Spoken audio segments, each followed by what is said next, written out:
túnicas a la gente. Entonces cuando usted entraba, venía el hermano Alejandro, acá tiene una túnica, póngase la túnica. Venía la hermana Jimena, póngase una túnica. Todas las túnicas eran iguales. Entonces llegó uno ahí de blue jeans, zapatillas, con el cuello de la camisa hacia afuera, así como yo. Y claro, ¿cuál es la diferencia entre todos vestidos iguales, todos vestidos de boda? ¿Cuál es la diferencia?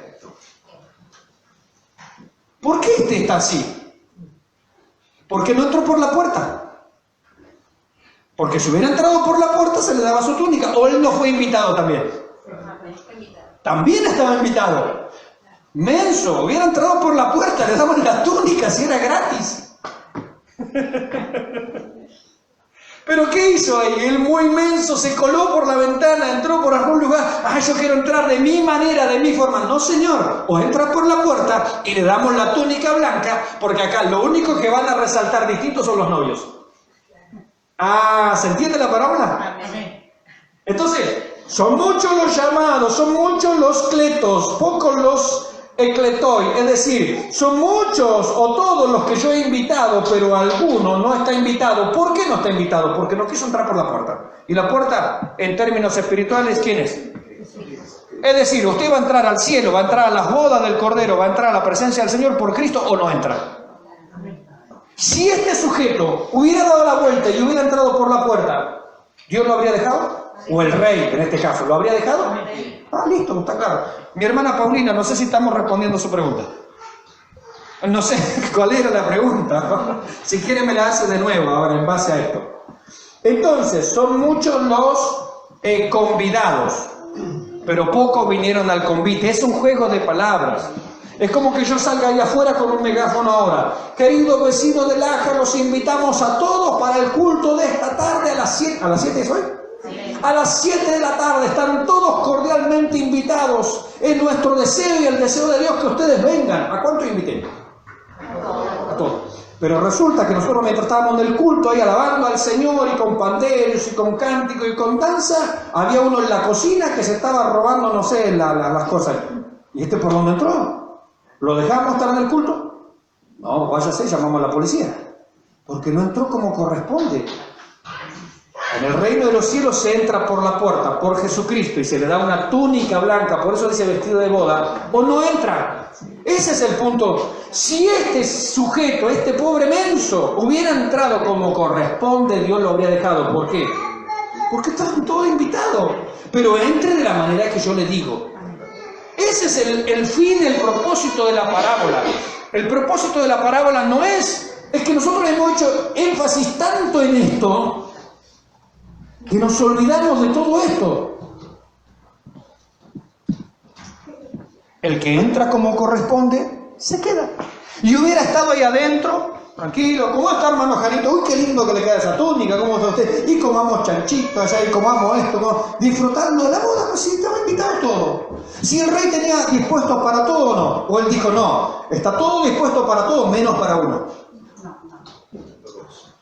Hubiera disfrutado también. Entonces el propósito de la parábola es indicarnos que aunque Dios quiere llamar a todos y los invita a todos, pero entren como corresponde, en los términos que yo establezco. Eso es lo que me enseña la parábola. Entonces, muchos son los invitados, pero pocos son los que vinieron al convite, en el sentido de, como yo quiero que vengan, no puede venir a la fiesta de la manera que usted quiere. O entra por la puerta y se le da la túnica blanca, o no entra. No trate de hacerlo de otra manera porque no va a ser posible. Ahora, viene al culto, por ejemplo, luego de esa invitación, y la mayoría de los vecinos, dice algún grupo, dice, bueno, los de aquella cuadra vinieron, de esta cuadra también, y de aquel sector no vino nadie. ¿De quién es la culpa? Del que no quiso, porque la invitación es para todos. Entonces la parábola en realidad me está reflejando lo grandioso que es Dios, porque es una comparación, que invita a todos, aún aquellos que le rechazan, aún aquellos que no son dignos, y sin embargo Él quiere que haya gente, Él quiere que vengan, forzadlos a entrar, miren, insístanle, tráiganlo como sea, no importa si es manco, si es rengo, si es tuerto, no importa, llenen mi casa de invitados, pero ¿por dónde hay que entrar, señor Rey? Por la puerta, y en la puerta se le va a dar una túnica blanca, y todos van a estar vestidos exactamente iguales con túnicas blancas y resplandecientes, porque hay lugar para todos. Pero a uno, qué menso, quiso entrar por donde no debía. Hubiera entrado por la puerta y lo dejaban estar. ¿Alguna pregunta? Entonces, esto es simplemente un juego de palabras nada más. La parábola es muy clarita en este sentido. Es muy clarita. Acá un juego de palabras. Entonces, puede ser que haya personas entonces que Dios haya dicho, no, bueno, este fulano de tal, yo no quiero que esté del cielo porque no es un elegido. ¿Puede ser ese pensamiento bíblico? No, de ninguna manera. Porque elegido significa necesariamente, yo te elegí, por lo tanto tú vas a estar en el cielo. No. La elección tiene que ver con un trabajo normalmente, pocas veces se aplica a la salvación, y la invitación es para todos. Y nunca Dios ha anulado la responsabilidad humana. Dios eligió a Saúl para ser rey, pero fue un mal rey. Fue su responsabilidad. Dios eligió a Judas para que sea su discípulo, pero fue un mal discípulo. Esa fue su responsabilidad. Miren, en la noche que el Señor fue entregado, hubieron dos traidores, ¿sí o no? ¿Sí o no? Uno lo vendió y el otro negó bajo maldiciones, dice. No conozco a ese hombre, ¿sí o no? ¿Cómo se llamaba? Uno se arrepintió y ¿qué pasó? Fue restaurado. El otro se arrepintió. ¿De quién era la responsabilidad? Si Judas se hubiera arrepentido, ¿el Señor lo habría perdonado? No hay duda. Entonces esto de decir, no, es que Judas estaba predeterminado por Dios que se iba a perder. ¿El Señor amaba a Judas? ¿Lo amaba? Murió por él, vino por él, lo amaba tanto que lo puso al lado suyo como tesorero. Tanto lo amaba el Señor. Lo tuvo al lado. Si eso no es amor, ¿qué será amor? ¿Y si Judas se hubiera arrepentido, se hubiera ido a la perdición? No. La Biblia lo llama hijo de perdición porque es una persona que nunca estuvo dispuesta a arrepentirse. Por eso es un hijo de perdición. Pero dice que nosotros éramos hijos de ira. Algunos dicen, no, pero es que la Biblia dice que él era un hijo de perdición, es decir, estaba predeterminado que él se iba a perder. La Biblia no está diciendo eso, está diciendo es un hijo de perdición porque él nunca quiso arrepentirse, él nunca quiso cambiar, él nunca quiso cambiar de camino. Pero la misma Biblia utiliza palabras similares para nosotros, dice, éramos por naturaleza hijos de ira. Entonces alguno podría decir, bueno, estoy predeterminado por Dios para la ira. No, hombre, si de eso te quieres salvar. Judas, eres hijo de perdición porque tú decides ese camino, pero Dios te quiere salvar. Entonces decir esas cosas acerca de Dios realmente es insultar al carácter de Dios. De tal manera amó Dios al mundo. ¿Incluye eso a Judas? ¿Incluye eso al más perverso y canalla que usted conozca? No vale nombrar al marido. Pero Judas fue engañado por los fariseos porque le dijeron que querían hablar con el maestro, conversar con él, solamente conversar con él. Pero yo creo que Judas fue engañado. Mire, yo creo que no, pero no. Después, incluso le entregaron una tremenda moneda de plata por el servicio que había prestado de entregar a su señor. Pero era para conversar con él, no para matarlo. Pero Judas lo ofreció. Exactamente. Judas lo ofreció. Que la Biblia dice que Judas. Él entró en desesperación y no pudo más y se mató. Está bien. Pero vamos a concederle ese punto. Eso, fíjense que eso es conceder. Dios le concedió arrepentimiento. Vamos a concederle ese punto. Aún así se podría haber arrepentido. Si fuera así, se podría haber arrepentido. ¿Por qué 30 piezas de plata? Porque ese era el precio de un esclavo. Un esclavo valía 30 piezas de plata. Y él era ladrón. Me hago 30 luquitas fácil. Es su corazón del mal, el corazón de Judas. 30 piezas de plata era el valor de un esclavo. Con razón el profeta Zacarías dice, bueno, pagadme mi salario. Y dice, me dieron 30, esto está en Zacarías, eso era profético. Y me dieron 30 piezas de plata. Y Zacarías responde, el profeta Zacarías, manerita en que me han valorado. ¿Por qué? Porque 30 piezas de plata valía un esclavo. Sí, mi hermano. Sí, es lo que dice la hermana, pero usted puso otro ejemplo de Pedro. Él no se gastó la plata en todo caso porque él entró en desesperación. Y ese no fue. Porque cuando él quiso devolver la plata, los otros no le aceptaron, le cerraron la puerta. La buena hizo la defensora de Judas. Está bien, no hay problema, no hay drama, no hay drama. Está haciendo de abogado del diablo. Está bien, pero hasta el diablo merece, ¿cierto? Pues ser escuchado. Perdón, lo interrumpo un segundito, mi hermano. Es interesante esto porque Dios no juzga a nadie sin juicio. Los impíos, antes de ser lanzados al lago de fuego, ¿dónde van a comparecer? No en el tribunal de Cristo. En el tribunal del gran trono blanco. En el juicio del gran... Son dos juicios distintos. En el juicio del gran trono blanco. Y ahí, cuando se lea... ¿Están dando? Hola. Hola. Me parece que nos quedamos sin pila. Hola. Ahí está. Hola. Está quedando sin pila. Perdón. Y ahí cuando los impíos sean juzgados por las obras que hicieron recién ahí, van a ser arrojados al lago de fuego. Dios nunca castiga a alguien sin un juicio previo. ¿Bien? Interesante ese punto. Mi hermano, perdón que lo interrumpí. Ya me olvidé. Mi hermano. Estamos hablando de Pedro. No, sí, lo que pasa es que la hermana, a cierto punto, podíamos dar la razón como usted dice. Sí. Pero usted puso el ejemplo del apóstol Pedro, Sí. que usó palabras, ¿cierto?, de buen calibre. Sí. Ahí le dice que maldijo con palabras. Sí. Y eso lo hizo a sabiendas, porque él también tuvo la bendición de estar al lado del maestro. Quien dijo palabras también de que dijo cuando que el Señor había venido del cielo. Claro.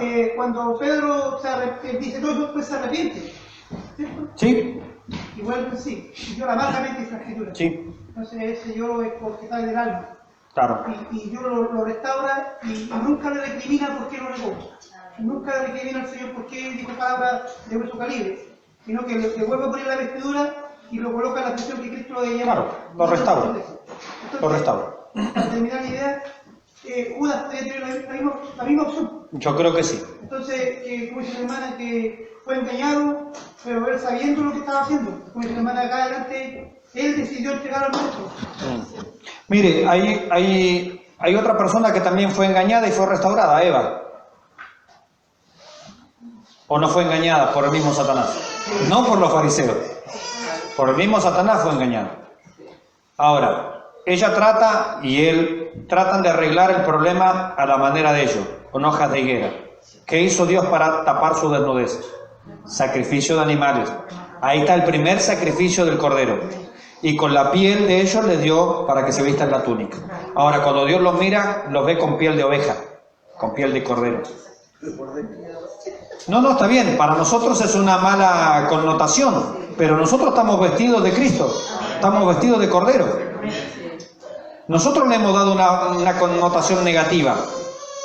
Porque claro, hay lobos con piel de cordero. Pero el creyente tiene la piel de cordero, del cordero de Dios. Cuando Adán y Eva pecan, Dios les da túnicas. No dice allí que era cordero, pero por la evidencia bíblica, lo más probable es que se sacrificaron 2 ovejas, y la piel de una fue para Eva, la piel de otra fue para Adán, y eso les enseñó cómo se cubre el pecado. El inocente murió por el culpable, derramamiento de sangre, y te vistes con la piel del inocente. Por eso nos vestimos del Señor Jesucristo. Vestidos del Señor. Sí, mi hermano.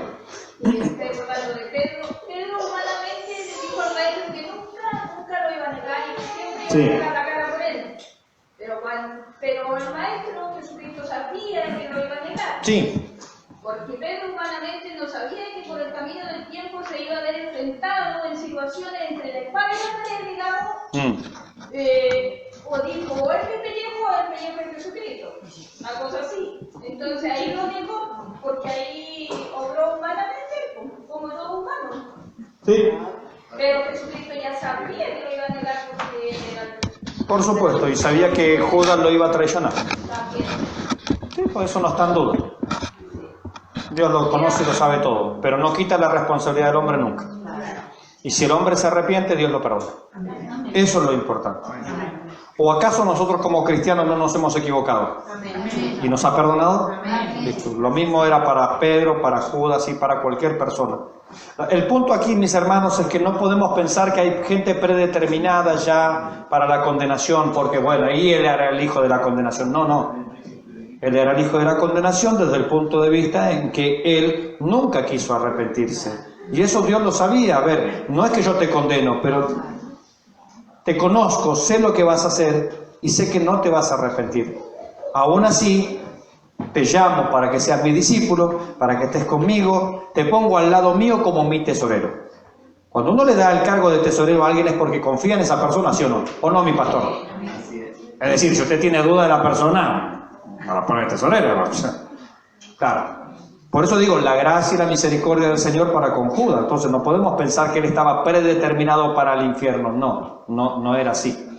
Bien, vamos a estos pasajes, ¿sí? Segunda de Pedro 3:9, lo cité hoy, pero leámoslo por favor. Y después busquemos una pregunta que ayer mi hermana Paulina hizo acerca de Romanos capítulo 9. Yo me acuerdo, hermana Paulina. Romanos capítulo 9, versículos 9 al 13. Bien, ¿quién me lee segunda de Pedro 3:9? Estamos hablando de la doctrina de la elección. Elegidos, ¿cuál es la palabra? Eclectos. Vamos a hablar de esto, eclectos.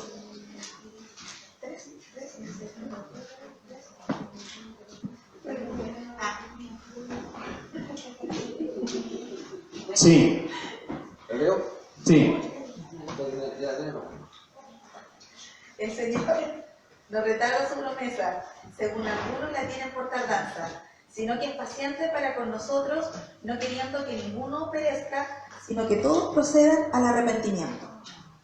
Muy bien. Dios quiere que... No, pero es que Él predeterminó a algunos, como dicen en cierto sector del calvinismo, porque Él es soberano y Él decide todo. No somos robots. Siempre somos responsables de nuestras decisiones.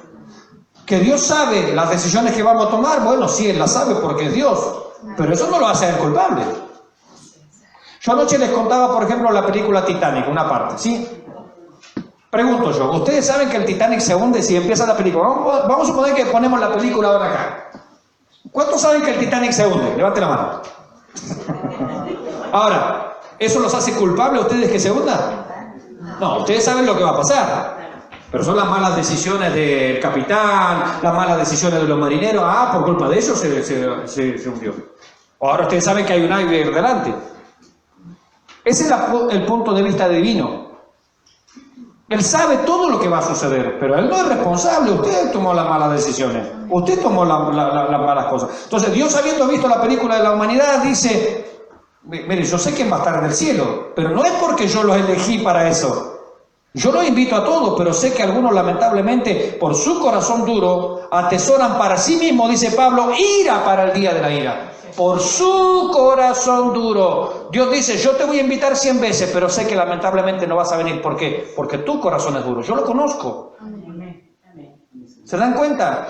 El punto de vista de Dios es del punto de vista de aquel que miró toda la película de la humanidad. Él sabe quién va a estar en el cielo, sí. Él sabe quién va a estar en la condenación, sí. ¿Lo predeterminó Él? No. No. Usted, por lo que usted hizo, va a estar allá porque creyó en el mensaje. Yo sé que usted va a creer y yo sé que usted va a recibir a Cristo y sé que se va a arrepentir de corazón. Y eso va a determinar que va a estar en mi presencia. Y sé que usted, lamentablemente, aunque yo le amo y mi hijo murió por usted, sé que su corazón es duro y usted no se va a arrepentir. No porque yo no quiera, Dios quiere. que todos procedan al arrepentimiento. Pero sé que usted, por su corazón duro, porque es terco, porque es porfiado, porque ama demasiado el pecado, lamentablemente, yo sé que usted no se va a arrepentir. Aún así le amo. Y aún así mi hijo muere por usted. El punto de vista de Dios es el punto de vista del espectador, de aquel que miró toda la película. ¿Y se puede ablandar el corazón? Sí, ¿Transformar la persona? oyendo el mensaje y creyendo en él. Esa es la puerta. ¿Vamos a entrar a la boda? Sí, por la puerta. Vestido de túnica, en la forma y en la única manera en que Dios ha agradado salvar a los creyentes, por la locura de la predicación. O entra de esa forma o no entra, dice Dios. Porque Él es el dueño, güey. Es decir, a mi casa, ¿usted cómo puede entrar? Por la puerta. Toca timbre o golpea así. En Argentina se golpean las manos. Y yo la atiendo por la puerta. Le digo, ¿cómo está mi querida hermana? Venga, paz. Ahora, si yo la veo tratando de noche, abrirme la ventana, no, es que acá vive el pastor Mauricio. Capaz que yo le pego un palo por dentro. Porque no es la manera. No es la forma. Entonces Dios ha establecido las reglas. Nosotros tenemos que respetarlas, nada más. Pastor, ¿te das cuenta sobre lo que entran por la puerta? Sí. A mí me dice sensibilidad, por ejemplo, si yo entro por la puerta tengo una obligación. Sabemos que la palabra es un ejemplo. Sí, sí. Generalmente entro por la puerta es una obligación que donde Dios me tiene. Y dentro yo todo lo encuentro negativo. Nada me gusta. ¿Qué pasa conmigo ahí? Estoy de nuestro escogido, llamado, porque estoy dentro de una obligación. ¿De qué me sucede eso? Estamos todos por la puerta, pero que no me gusta la oración, que no me gusta el servicio, que no me gusta nada.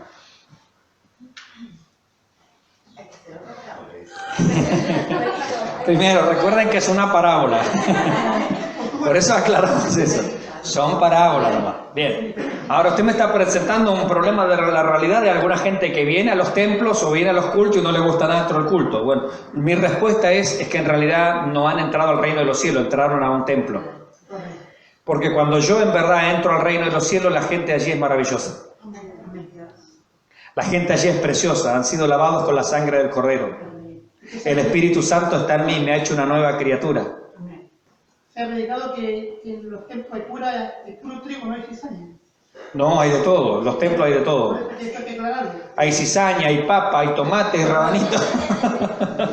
No, hay todo, hay todo. Pero por eso no confundamos el templo con la vida cristiana. ¿Satanás está en nuestras reuniones, sí o no? Y a veces hasta predica. ¿Sí o no? Pues, no se lo toma ninguno a pecho, no va a decir, el pastor me trató de diablo. No. Es una metáfora, es una manera de decir las cosas. Quiero decir que Satanás no es que mire ahí afuera, ¡ay, cruz diablo! Acá no entro porque es un templo. No. Él tiene falsa doctrina, tiene falsos maestros, tiene falsos profetas, tiene falsos apóstoles. Tiene sus propios templos que se dedican y promueven la falsa doctrina. Son sinagogas de Satanás. La Biblia lo dice. Tiene ángeles que dan profecías en la iglesia. Dice, sus ministros se disfrazan como ángel de luz. Es decir, Satanás no es inmune, porque él no dice, bueno, acá hay un templo de la Yepes y acá no entro. Encantado él de tomar el lugar, pero no hablemos ahora de demonología. ¿Sí? Bien, fíjense este juego de palabras. La palabra elegido en griego, ¿cómo es? Eclectos. La palabra llamados es Cleto. ¿Y la palabra iglesia? Eclesía. ¿Qué es la eclesía? Es el conjunto de todos los eclectos. Todos los eclectos reunidos somos la eclesía. ¿Se dan cuenta? Es un juego de palabras. Pregunta, pastor, ¿cómo sé si soy un elegido? Pregunta, ¿es usted parte de la iglesia del Señor Jesucristo, sí o no? Entonces usted es un elegido. Yo creo que nuestra dificultad radica en que nosotros la elección la asociamos netamente con salvación. Bueno, pero eso estamos viendo. Claro. Ese es un problema. Eso es lo que yo creo que no ha tenido así como tiempo. Claro, porque lo asociamos directamente a salvación. No que tenían la necesidad, o sea, no que se podía aludir a un trabajo o a ser mandado. ¿Sí? Y tratando de ver quién es el elegido y quién no. Oh, sí. Claro, que no importa más el elegido. Mire, yo les puedo decir que mi hermano Jano es un elegido. ¿Cómo se llama mi hermano? Mi hermana Irma es una elegida, mi hermana Jimena es una elegida, mi hermana Irma 2. Irma 2 es elegida, mi hermano Brian. El Brian no sé cuánto. El Brian. No aprendí, es un Brian. Es una mezcla de Brian y Leviatán, no sé qué mezcla hicieron ahí. No, es que él es investigador científico del Leviatán, así que no. Claro. Tengo mi ojo puesto en este joven, muy inteligente, muy inteligente. Mis hermanos, ¿por qué? Porque son parte de la iglesia. Todos los de la iglesia son elegidos. Porque ¿qué es la eclesía? Es la reunión de todos los eclectos. Yo veo a un hermano que pasa por ahí afuera, ahí va un elegido. Pero cuando estamos todos juntos, somos la eclesía. La eclesía es la reunión de todos los eclectos, donde se reúnen. Eso es la eclesía. Pastor, ¿cómo sé si soy un elegido? ¿Es usted parte de la iglesia? Sí, entonces usted es un elegido. Ahora, ¿eso significa que usted va a ir al cielo sí o sí? No. Ah, ese será otro cantar. Porque hay gente que fue elegida y no necesariamente fue al cielo. Después tendrá usted que ver su responsabilidad, ¿cierto? Bien, muy bien. Conoce el Señor a los que son suyos y apártese de iniquidad todo aquel que invoca el nombre del Señor. Mi hermana, sí. Señor, ¿te puede dar 3 ejemplos que un humano le puede imitar a Jesucristo? ¿Cómo? 3 ejemplos dignos de imitar a nuestro Señor. ¿Humanamente? Sí, vamos a hacer nosotros. Le puedo dar millones. ¿Del tiempo actual? 3 ejemplos. ¿Del tiempo actual o del tiempo bíblico? Pasado, presente y futuro. Pasado, presente y futuro. Pasado, Pablo. Pasado, no sé, tantos predicadores, George Whitefield, qué sé yo, John Wesley, Martín Lutero, John Wycliffe, William Tyndall, Un presente. Dwight Moody, qué sé yo. ¿Un presente? Yo, claro, yo soy imitador de Jesucristo. Los santos son imperfectos, dijimos. Yo soy imitador de Jesucristo, sigo sus enseñanzas. ¿Sí? Mi pastor, mi hermano, mi hermana. Y unos 3 ejemplos que no se deben imitar a nuestro Señor. Cualquiera del mundo. Ya. Hermanos que por allí, no, en realidad no son hermanos, es gente que viene a la iglesia y que no se ha convertido. Son cizaña en medio del trigo. Pero, bueno. No, ejemplo para imitar, millones. Millones de ejemplos. Ahora, no busquemos perfección, porque Pablo no era perfecto. David no era perfecto. Abraham no era perfecto, y es el padre de la fe. La santificación no es lo mismo de perfección. Exactamente. Abraham es el padre de la fe, ¿sí o no? Lo dice la Biblia, no podemos discutir eso. Ese era el padre de la fe. Sin embargo, ¿qué hizo? Se fue a Egipto. ¿Y en Egipto qué hizo? Mintió. Es mi hermana, no, es tu señora. ¿Para qué? Para que a través de ella te van a ver a ti, me van a beneficiar a mí, para ganar una platita, vos vieja. Salió rico. Pero también se trajo a Agar la egipcia. ¿Y después qué pasó entre Abraham y Agar la egipcia? Bueno, el padre de la fe chuequeaba a veces. ¿O no? Entonces no busquemos perfección.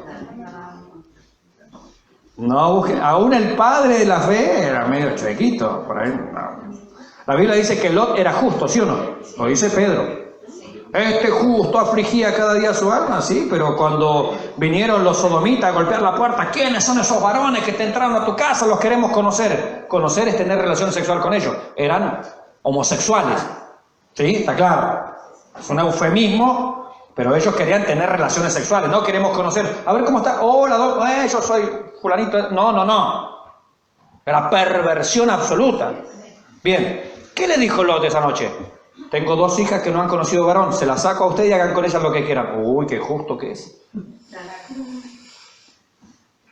Los santos son imperfectos. Sin embargo, la Biblia dice el justo Lot. Si la Biblia lo dice, no voy a discutirlo. No soy quien para discutir la palabra de Dios. Pero veo que a veces los santos y los justos anduvieron por la cornisa. ¿Podemos admitir que algún hermano tenga algún defecto? Si el padre de la fe tuvo hijo con una mujer que no era su mujer, Agar la egipcia, nació Ismael, y de Ismael vienen todos los árabes, y los árabes odian a los judíos. Y sin embargo los árabes son hijos de Abraham, y los judíos son hijos de Abraham.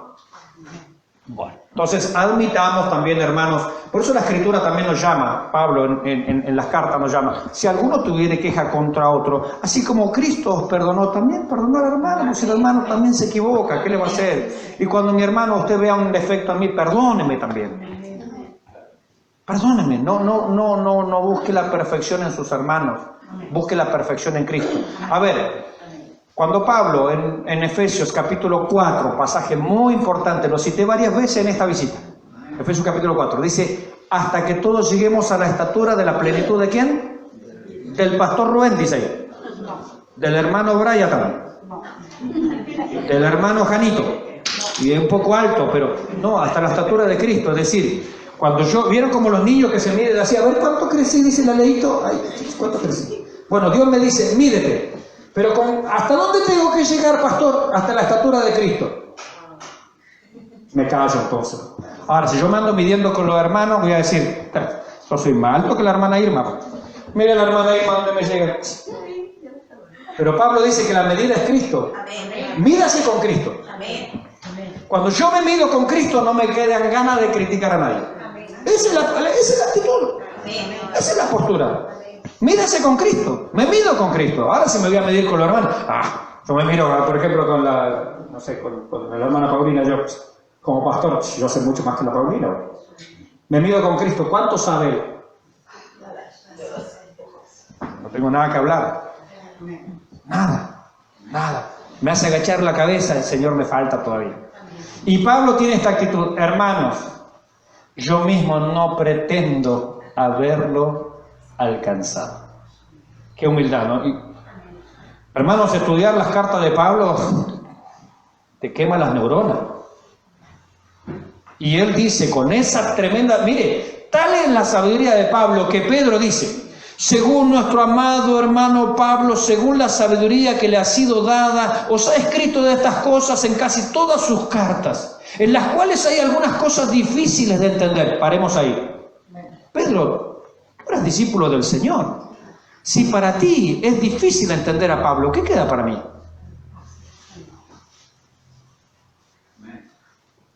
Bueno, si para Pedro era difícil entender la profundidad con la que escribía y predicaba Pablo, hermanos, créanme que para mí es más difícil todavía. Y para ustedes es difícil, y para nosotros es difícil. ¿Y qué dice Pedro allí? Esas cosas, los indoctos, los que no estudian, y los inconstantes, los que vienen cuando se le da la gana, los indoctos y los inconstantes tuercen. Como el resto de las escrituras, ¿para qué? Para su propia perdición. Por eso hay que estudiar y hay que ser constante. Para no torcer las escrituras. Amén. Seguimos adelante, hermanos, si no nos detenemos en eso, ¿cierto? Estamos en segundo, ya lo leímos, Romanos 9, 9 al 13. ¿Qué dice?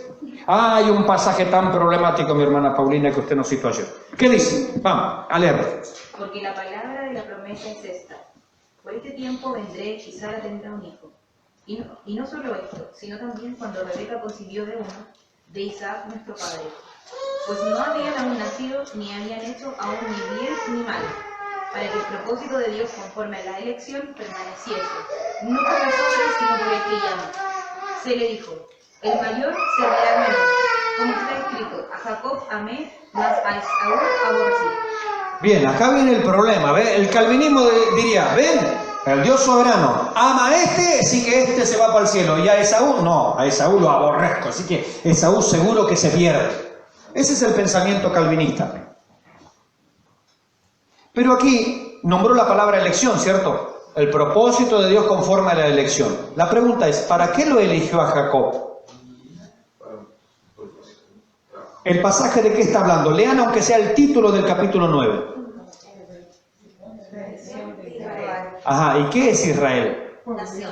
La nación. Y la nación de Israel comienza ¿con qué persona? Con Jacob, que Dios le cambió el nombre a Israel. Entonces, este pasaje me habla de la elección, sí, por supuesto. ¿De quién? ¿De una persona? de una nación. Nombra a la persona porque con esa persona comenzó la nación, por eso. De una nación. Ahora, si yo tomara con que la elección es, este es elegido, este va a ir al cielo. Si yo lo tomo así, entonces, Dios eligió a una nación, por lo tanto, toda esa nación va a ir al cielo, ¿es verdad? ¿Qué dice Isaías? Si los hijos de Israel fueren como la arena del mar, ¿cuántos serán salvos? Solo el remanente. Pero ¿cómo? ¿No es que la elección, si sos elegido, vas al cielo? No, no es así. Ese es malentender la elección. Acá me habla de la elección de una nación. La pregunta sería, ¿para qué la eligió a la nación de Israel? ¿Para qué? Claro, primero, como predicadores o no. Uno dirá, ¿cómo como predicador? Bueno, ellos tenían que dar testimonio al mundo. Vosotros seréis una nación santa, pueblo adquirido por Dios, un pueblo santo, un pueblo distinto, un pueblo especial, para que las naciones conozcan que Jehová es el único Dios verdadero. Este es el propósito que Dios le da a Israel allá en el libro de Deuteronomio. ¿Por qué lo eligió? Lo eligió para que sean luz en el mundo, ¿sí o no? Lo eligió para eso. Es decir, como predicadores, como luz, así como nosotros somos la luz del mundo hoy, lo eligió también Israel como la luz del mundo en ese momento. ¿Y para qué más? Para que a través de esta nación, ¿quién viniera?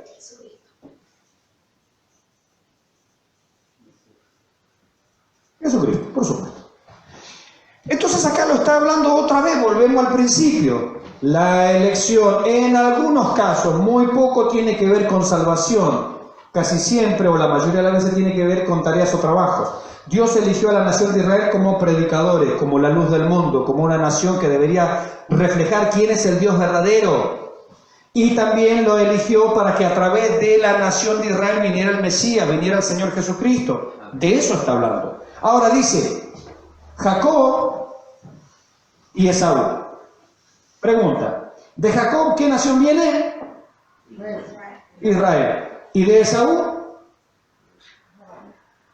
¿Quién? Edom, los edomitas. Acá hay dos naciones. De Jacob viene Israel y de Esaú vienen los edomitas. Edom, personaje famoso en la historia, muchos siglos después, Herodes. La familia de los Herodes eran edomitas.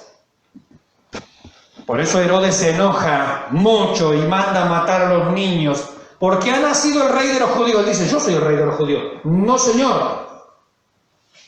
Los edomitas no son los que reinan en Israel. Dios tiene su propio rey que es judío, no edomita. ¿Vamos entendiendo el enojo de Herodes o no me entendieron nada? Herodes es edomita. Ambos son hijos de ¿quién? De Isaac. Y este es hijo de Abraham. ¿Sí o no? Sí. Abraham, Isaac, y de Isaac viene Jacob y viene Esaú. Por Jacob vienen los israelitas, por Esaú vienen los edomitas. ¿Los edomitas son hijos de Esaú, sí o no? Sí. Sí. ¿Son hijos de Isaac, sí o no? Sí. ¿Son hijos de Abraham, sí o no? Sí. Entonces los edomitas dicen nosotros. Dios dice no, en Jacob. ¿Sí? Bien, ahí está. Entonces Dios elige a Jacob. Dice, a Jacob elegí, mas no elegí. Es decir, a Jacob preferí y a Esaú no lo preferí. Cuando Dios dice esto, a Jacob amé, a Esaú aborrecí, está diciendo, lo elegí a Jacob, por eso Jacob se va al cielo, y no lo preferí a Esaú o lo aborrecí, por eso Esaú se va al infierno. ¿Eso es lo que me está diciendo la Biblia? Lo preferí, lo elegí a Jacob, ¿para qué? Para que ella fuera la nación con la cual yo estoy preparando como predicadores, como luz del mundo, y para que a través de Jacob venga el Mesías. Después va a venir David, y por último, muchos siglos después, va a venir Cristo, ¿sí o no? No por acá, por allá. Dios está hablando de la elección de una nación, no está hablando de la elección en cuanto a la salvación. No es que a estos los elegí y estos se salvan, y a estos no los elegí, por eso se van al infierno. No. En esto choca tanto el calvinismo, ¿Por qué? no está hablando el tema, el capítulo 9 no está hablando de la salvación y ellos meten la salvación ahí. Tenemos un serio problema ahí. Tenemos un serio problema. Entonces, ¿Dios de qué está hablando? ¿Lo elegí a Jacob para que se vaya al cielo? No. ¿Para qué? Para que a través de esa familia, a través de esa descendencia, venga el Mesías, venga el Señor Jesucristo. El Señor Jesucristo va a ser judío por la línea de Jacob, no por la línea de Esaú. Porque Esaú también es hijo de Isaac y nieto de Abraham. También pertenece a la misma familia, son parientes. Pero Dios dice, no, yo voy a trabajar con aquellos. Trabajo, tarea. Eso es la elección. ¿Hay rivalidad entre familias? ¿Hay rivalidad entre familias? ¿De su forma de pensamiento? Vamos al libro de Abdías. Difícil de encontrarlo, en un solo capítulo. Abdías. En un solo capítulo. Porque en Abdías responde lo que dice acá Romanos 9.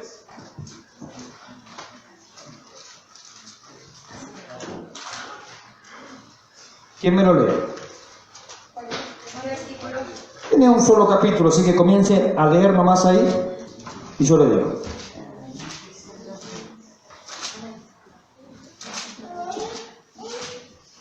Visión tardía. Jehová el Señor ha dicho así en cuanto a Edom. Perdón. ¿A quién? Edom. A los que no eligió, es decir, por esa familia, por esa descendencia, no va a venir el Mesías, va a venir por los de Jacob. Y estos siempre le tuvieron bronca a aquellos. Pero si eran gemelos, eran mellizos. Pero Dios dice, bueno, pero yo a través de aquel voy a traer al Mesías. ¿Cuál es el problema? Está hablando de esa elección, no de que Jacob se va al cielo y Esaú al infierno. No tiene nada que ver eso. Sí, perdón, mi hermano. Visión de Abdías, Jehová el Señor ha dicho así en cuanto a Edom. Hemos oído el pregón de Jehová y mensajero ha sido enviado a las naciones. Levantaos y levantémonos contra este pueblo en batalla. He aquí, pequeño te he hecho entre las naciones, estás abatido en gran manera.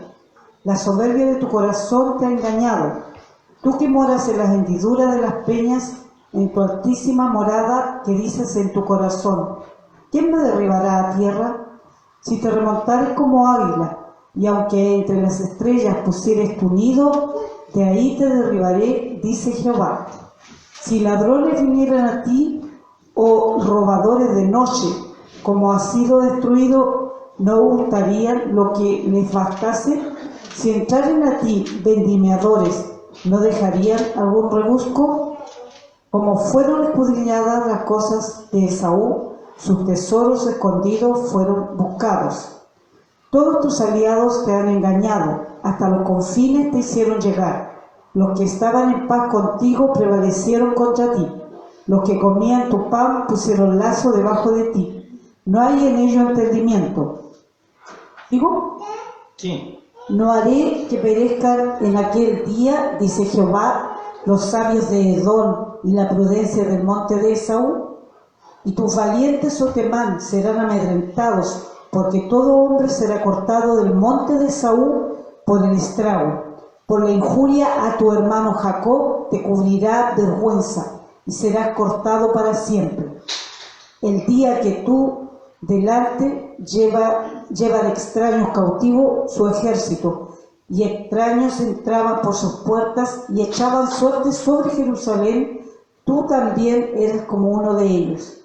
Pues no debiste tú haber estado mirando en el día de tu hermano, en el día de su infortunio. No debiste haberte alegrado de los hijos de Judá en el día en que se perdieron, ni debiste haberte jactado en el día de la angustia. No debiste haber entrado por la puerta de mi pueblo en el día de su quebrantamiento. No debiste haber mirado su mal en el día de su quebranto, ni haber echado mano a sus bienes en el día de su calamidad. Tampoco debiste haberte parado en la encrucijada para matar a los que de ello escapasen, ni debiste haber entregado a los que quedaban en el día de la angustia. Porque cercano está el día de Jehová sobre todas las naciones, Como tú hiciste, se hará contigo. Tu recompensa volverá sobre tu cabeza. De la manera que vosotros bebisteis en mi santo monte, beberán continuamente todas las naciones.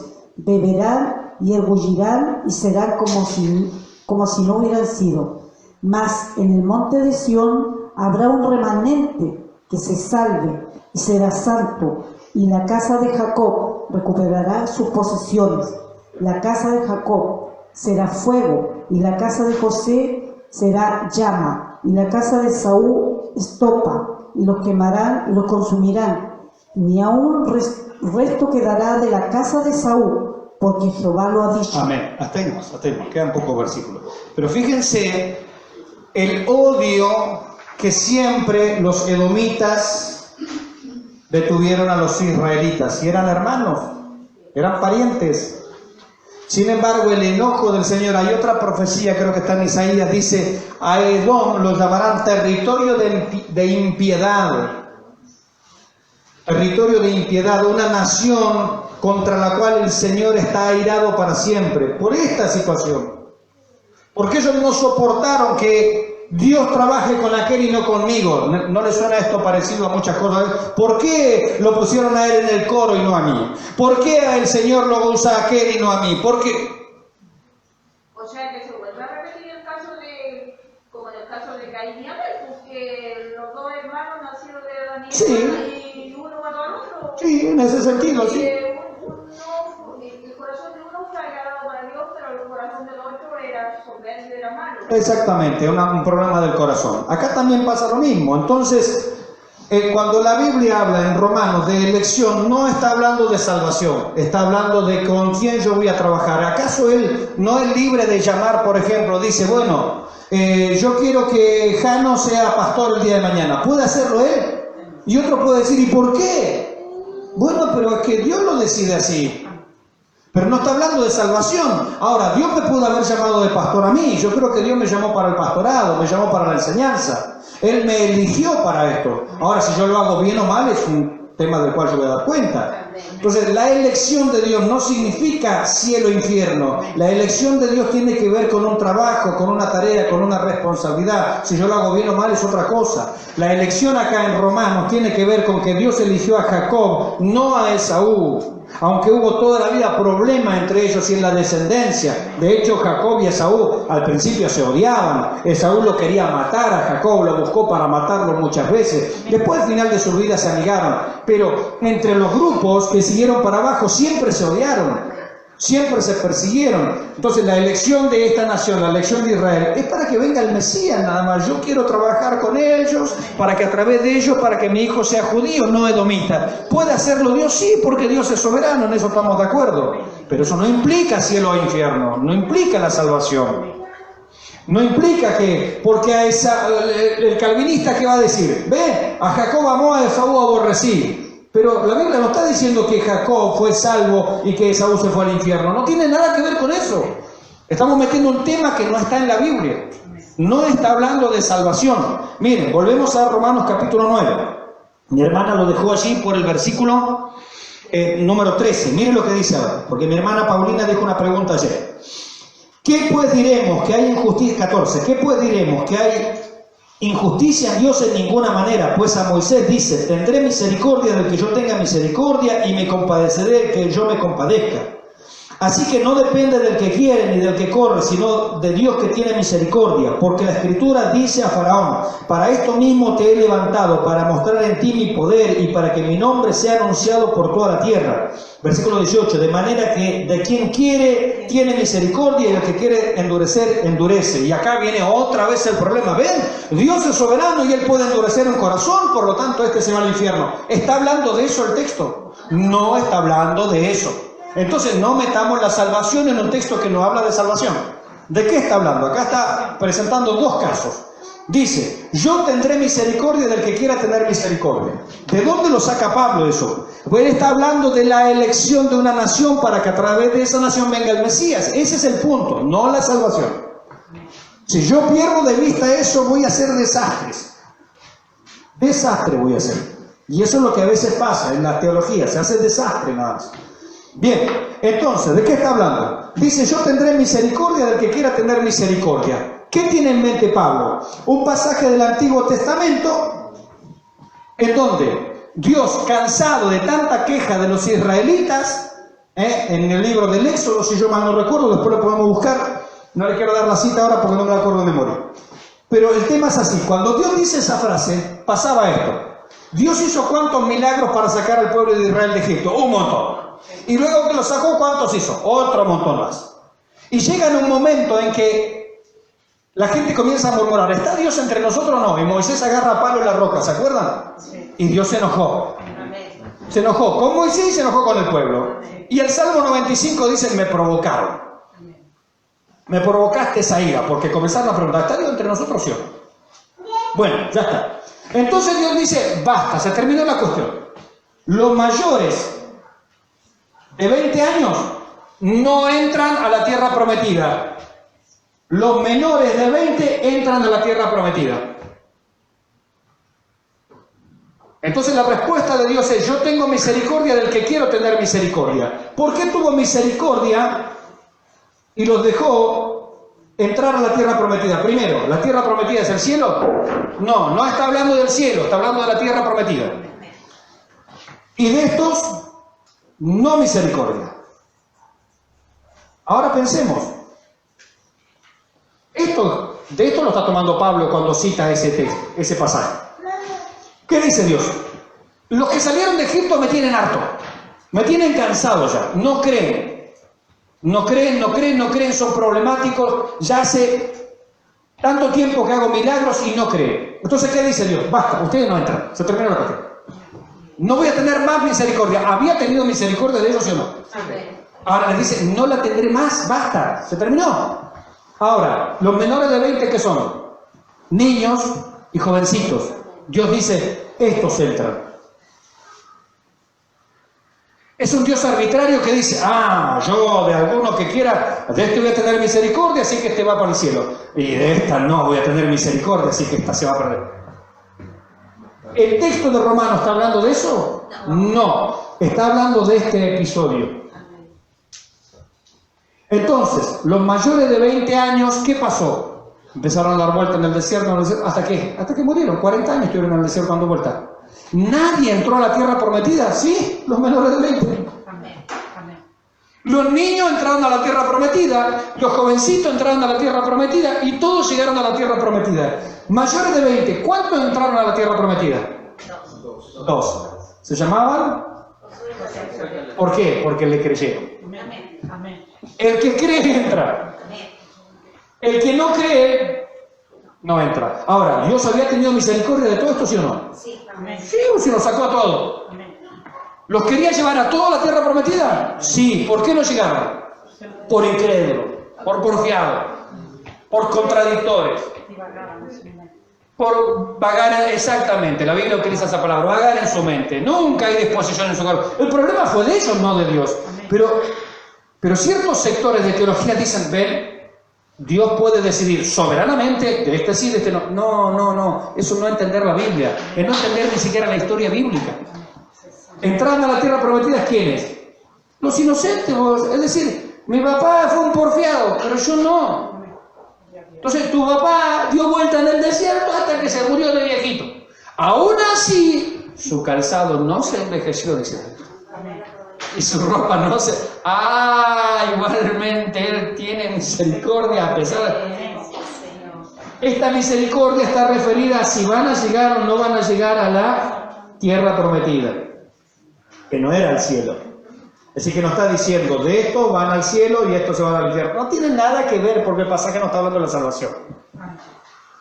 ¿Bien? Eso. Después, el otro conflicto, ese es el primer ejemplo. El otro conflicto, ¿cuál es? Faraón. El que quiere endurecer, endurece. ¿Ven? Dice el calvinista. Dios te puede endurecer, así que si Dios te endurece, tú no entras. Señor amado, Faraón. ¿Cuántas plagas Dios permitió en Egipto antes que saliera el pueblo de Israel? 9 más la Pascua, 10, ¿cierto? Ya está. Bueno, listo, ya está. 10 plagas. Cuando Dios manda la primera plaga, ¿qué dice Faraón? Oh, me arrepiento, la verdad que no, es muy mal, así que bueno, los voy a dejar ir. Y cuando el pueblo iba a salir, ¿qué dice Faraón? No, mejor no. ¿Y qué dice la Biblia? Y Faraón endureció su corazón. ¿Sí o no? Otra plaga, lo mismo. Bueno, está bien, Moisés, lo voy a dejar ir. ¿Y cuando el pueblo va a salir? No, mejor no. ¿Por qué lo voy a dejar salir? Y Faraón endureció su corazón. Y la Biblia lo dice varias veces, por lo menos 6 veces. Faraón, él endureció su corazón. Esto lo lee en el Éxodo, hay que leer el texto bíblico nomás. Endureció su corazón. Por lo menos unas 6 veces. Endureció su corazón. Hasta que Dios, ¿qué dijo? Basta, me cansaste, que es que un juego esto. Y la Biblia dice, y Dios endureció el corazón de Faraón. Entonces, ¿Dios puede endurecer el corazón de una persona, sí o no? Sí. Después que la persona, ¿qué hizo? Entonces Dios dice, ¿eso quiere mi hijito? Bueno, listo, quédese con eso. Entonces no es que Dios dice, bueno, allá aquel, por la razón que yo quiera, como yo soy el soberano, endurezco el corazón y él nunca va a ser salvo. No, porque ya nos leímos, Dios no quiere que ninguno perezca, sino que todos procedan al arrepentimiento. Está claro lo que quiere Dios. De tal manera amó al mundo, al faraón, a Moisés, a usted, a mí, a Judas, a quien quiera que sea, que ha dado su Hijo unigénito. ¿Para qué? ¿Para que solo los elegidos? No, para que todo aquel que en él cree no se pierda, mas tenga vida eterna. ¿Está claro cuál es el pensamiento de Dios? Entonces esto de decir, no, bueno, Dios arbitrariamente, porque a él se le antoja, porque es un Dios soberano pero caprichoso, y dice, este no. Y yo antes del mundo yo determiné que este sí, y esto no, y esto no, y esto no es así. Él los llama y los invita a todos porque los quiere salvar a todos, pero no todos creen al Evangelio, no todos obedecen al Evangelio, por eso no todos se salvan. ¿Dios puede endurecer el corazón del faraón? Sí. ¿Dios puede endurecer el corazón de una persona? Sí. ¿Pero por qué lo hace? Cuando ya ha visto él que no quiere. ¿Es que Dios no va a salvar nunca a nadie a la fuerza? ¿O sí? No. Entonces, cuando nosotros entendemos la Escritura en el contexto en el que está narrado, conociendo la historia bíblica y conociendo de qué está hablando, no mezclando los temas, yo no puedo hablar de salvación en Romanos 9, porque no está hablando de salvación. Cuando yo hago eso, hago semejantes problemas. Llevamos exactamente 1 hora 59 minutos. ¿No deja de repetirse la rivalidad entre las familias en la tierra? No puede ser. Hasta que, mientras el mundo sea mundo, eso va a seguir siendo así. Bien. Sí, bueno, pero eso es propio de la naturaleza humana. ¿Está claro este ejemplo? ¿Alguna pregunta? Mi hermana Paulina, no sé si hoy hemos respondido su inquietud. ¿Está respondida? Gloria al Señor, entonces, me doy por satisfecho. Bien. Seguimos avanzando. Vamos a ver, la hora ya se ha ido, así que yo quería hablar de la predestinación, tal vez lo hagamos en el culto, no sé, vemos qué tema elegimos porque nos quedaría un solo módulo nada más, que es más corto. Pero veamos para terminar hoy en esta mañana algunos ejemplos de la elección. A ver, Primera de Pedro 2.4. Ejemplos. Primera de Pedro, para terminar, 2.4. Primera de Pedro 2.4. Primera de Timoteo 5.21. 5.21, espérenme que anoto algún texto más. Lo van buscando ustedes. De Israel ya vimos, así que no hay problema. Jeremías 1.5. ¿Qué más? ¿Algún otro texto? Primera de Corintios 1, 27, 28. 1, 27 y 28. Y un versículo más. Efesios 1, 4. Ahí está. Efesios 1, 4. Con esto estamos... vamos a ver algún punto más. Bien. esto y vamos a ver la metodología. Bueno, Efesios 1.4 ya lo tenemos allá, así que va a ser el último que vamos a leer de ese bloque. Efesios 1.4. El 1.5 también, ahí mismo.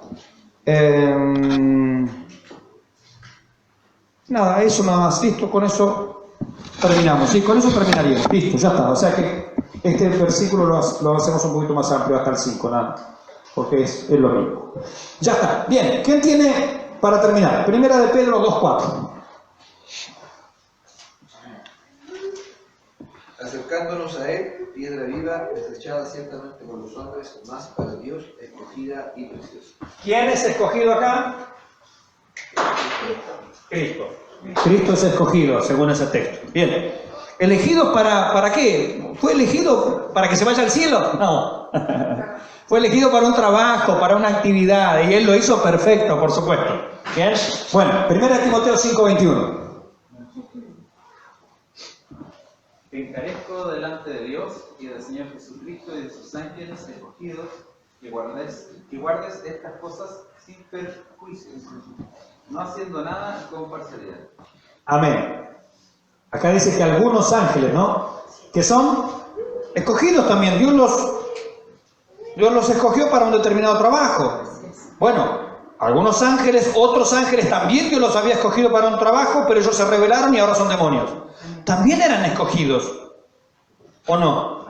Claro, eran escogidos. Al principio eran todos escogidos, pero algunos hicieron mal su trabajo. Los seres humanos todos son llamados por Dios a la salvación, pero algunos no creen y por eso se pierden. Bien, Jeremías 1.5. Antes que te formase en el vientre te conocí, y antes que nacieses te santifiqué, te di por profeta a las naciones. Ajá, un hombre, en este caso Jeremías, él fue escogido. Ahora, si hacía bien o mal su trabajo, ¿de quién era la responsabilidad? De él, pues claro. Podría haber sido un mal profeta como Balaam o no. Sin embargo, gloria al Señor, Jeremías fue un extraordinario profeta. Bien. 1 Corintios 1:27 y 28. Sino que lo necio del mundo escogió Dios para avergonzar a los sabios, y lo débil del mundo escogió Dios para avergonzar a los fuertes. Y lo vil del mundo y lo menospreciado escogió Dios, y lo que no es, para deshacer lo que es. Amén. ¿Ahí quiénes fueron los escogidos? Los corintios, y corintios de condición común y corriente, digamos, porque dice, miren, ustedes no son lo más especial de Corinto, pero bueno, gloria al Señor, Él los escogió. Y los corintios, ya dijimos, eran bastante problemáticos, ¿no? Sin embargo, eran escogidos. Ahora, si algunos corintios después se portaban mal, ¿de quién es la culpa? De ellos. No, es de ellos la culpa. Bien. Y por último, Efesios 1:4 al 5. Según nos escogió en él antes de la fundación del mundo, para que fuésemos santos y sin mancha delante de él, en amor habiéndonos predestinado para ser adoptados, hijos según por medio de Jesucristo, según el puro afecto de su voluntad. ¿Me lo lee de nuevo, por favor? Amén. Según nos escogió en él antes de la fundación del mundo, para que fuésemos santos y sin mancha delante de él, en amor habiéndonos predestinado para ser adoptados, hijos suyos por medio de Jesucristo, según el puro afecto de su voluntad. Amén. Dice varias cosas aquí de la elección. Bien. Dice varias cosas de la elección. Dios nos eligió a nosotros. ¿Cómo nos eligió a nosotros? En Cristo. Es decir, por causa de Cristo nos eligió a nosotros. Si hacemos bien o mal nuestro trabajo, ese será otro problema. Pero Él nos eligió en Cristo. Por eso hoy somos parte de la iglesia, somos parte del cuerpo de Cristo. Dice también, ¿cuándo nos eligió? Antes de la fundación del mundo. Ya pensó en nosotros, yo quiero que sean parte de la iglesia. Si hace bien o mal su trabajo, es problema suyo, problema mío. ¿Para qué? Para que seamos santos. Dice allí, para que seamos santos, es decir, que no andemos en el pecado, porque nos quería separar del pecado. Ahora, ¿esto fue un acto de qué? ¿Por la soberanía de Dios? No, fue un acto de amor. ¿Qué más? ¿Para qué? Para adoptarnos, parte de su familia, para ser adoptados hijos suyos. Y por último, ¿lo hizo por su propia... Ahí está la soberanía. Pero la soberanía no actúa independientemente del amor. No es arbitraria. Porque nos ama, porque nos quiere adoptar, porque quiere que seamos santos, lo hace en Cristo Jesús para que seamos parte de la iglesia. Entonces la elección tiene que ver con todas estas cosas. Ahora, si yo hago bien o mal las cosas, ese será otro cantar. Entonces, ¿la elección garantiza salvación? No. Entonces esto, los elegidos, no, cuidado, no se confíe en eso. ¿Quiénes son los elegidos? Los que pertenecen a la iglesia. Porque los eclectos es cuando todos están reunidos y eso es la eclesía. Pastor, ¿cómo sé si soy un elegido? ¿Es usted parte de la iglesia? ¿Ha recibido usted por la fe el mensaje de salvación en Jesucristo? Entonces usted es un elegido. Haga bien su trabajo. Haga bien la tarea que Dios le ha encomendado. Usted es parte de la iglesia. Si es de corazón, usted va a estar en el cielo, el Señor lo sabe. Si no es de corazón y simplemente es un fingimiento como Judas o como otros, bueno, será otro cantar. ¿Bien? Pero eso es nuestra responsabilidad. Bien. Vamos finalizando entonces en esta mañana. Agradecemos al Señor este tiempo. Yo le doy gracias también por el tiempo que han estado